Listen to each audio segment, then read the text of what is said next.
அனைவருக்கும் வணக்கம். அதாவது அந்த காலத்து அப்பா அம்மா தாத்தா பாட்டி காலத்துலேருந்து இப்போ நம்ம காலம் வரைக்கும் இன்னும் உழைச்சி கொண்டே இருக்குது நார்மல் டிவி. குண்டாக இருக்கும் இல்லையா, அவன் வந்து பார்த்திங்கன்னா 14 இன்ச்சு 12 இன்ச்சு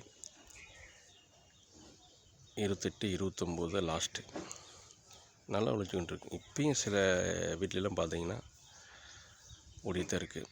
அப்படி மீறி போச்சுன்னா இப்போ பொருள் நிறுத்திட்டாங்க. ஒரிஜினல் பொருள் போட்டால் மட்டும்தான் ஆனாகும், வேலை செய்ய நல்லாயிருக்கு.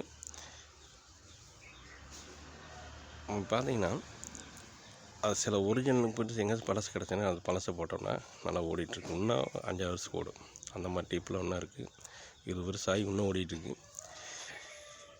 இப்போ இருக்க டிவி வந்து பார்த்திங்கன்னா அப்போ வந்து பாதுகாப்பு வந்து 90% தேவையில்லை. அந்த டிவிக்கு அவ்வளோ சீக்கிரம் யாரும் தள்ளிவிட முடியாது, தூக்க முடியாது.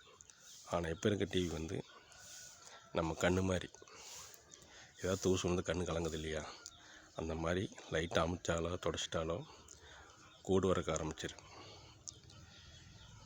அது கம்ப்ளைண்ட் ஆகிடும்.